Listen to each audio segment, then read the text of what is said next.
কিছু পার্সেল আজকে ওপেন করব, চলে আসলাম তোমাদের সাথে একটু শেয়ার করতে। আচ্ছা, তোমাদের কি ঈদ শপিং করা হয়ে গিয়েছে নাকি আমার মতন লেট? পার্সেলটা আমি মাত্রই হাতে পেয়েছি, ভাবলাম খুলে দেখি সব ঠিকঠাক আছে কিনা। ছবিতে যেরকমটা দেখেছি, ফোনে যেরকমটা দেখেছি সেরকমটা আছে কিনা নাকি চেঞ্জ। এটা ছিল একটা বোরকা, আর এটার হাতায় কারচুপি কাজ ছিল। হাতাটা খুবই গর্জিয়াস আর দেখতেও অনেক বেশি সুন্দর। সবসময় তো ব্ল্যাক কালারের বোরকা পরা হয়, এবার ভাবলাম ডিফারেন্ট কিছু কালার নেই, তো এই কালারটা পছন্দ হলো তাই ভাবলাম এই কালারটাই নেই। বোরকাটা খুবই সুন্দর আর খুবই আরামদায়ক। সামনের সাইডে এরকম বোতাম সিস্টেম পুরাটা।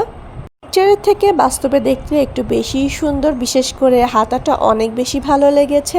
কাজটা যদি নিচে থাকতো তাহলে আরও বেশি গর্জিয়াস লাগতো। নেক্সটে যেই পার্সেলটা ওপেন করব সেটা হলো একটা ব্যাগ। ব্যাগ আমার বরাবরই অনেক বেশি পছন্দের একটা জিনিস। এই ব্যাগটা অনেক বেশি সুন্দর।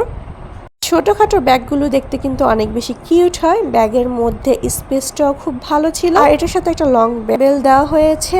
আর ব্যাগটা কেমন লেগেছে অবশ্যই জানাবে। ছোট ব্যাগ দেখতে সবসময় অনেক বেশি কিউট হয়, আর ব্যাগের কালারটা আমার খুব ভালো লেগেছে।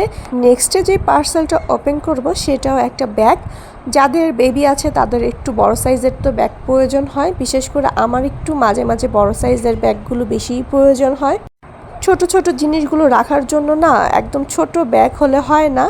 তাই এই ব্যাগটা নিয়েছি। এই ব্যাগটা কালারটাও খুবই সুন্দর। কেন জানি ফোনে এত কালারটা বোঝা যাচ্ছে না, কিন্তু বাস্তবে খুবই ভালো লেগেছে। এটার মধ্যে না দুইটা কালার ছিল, একটা হলো গ্রিন কালার আর একটা এই কালারটা। আমার কাছে এই কালারটাই ভালো লেগেছে। তারপরে আমি যে পার্সেলটা খুলছি এটা হলো খুব পছন্দের আমার একটা জিনিস।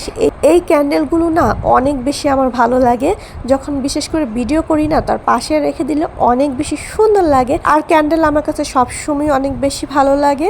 আর এখানে একটা হেয়ার ক্লিপ নিয়েছি, এটাও খুবই সুন্দর। এই দুইটা আমি নিয়েছি মিস্টার DIY থেকে।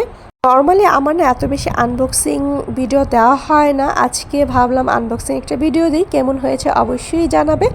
আজকের ভিডিওটা এই পর্যন্তই। আল্লাহ হাফেজ।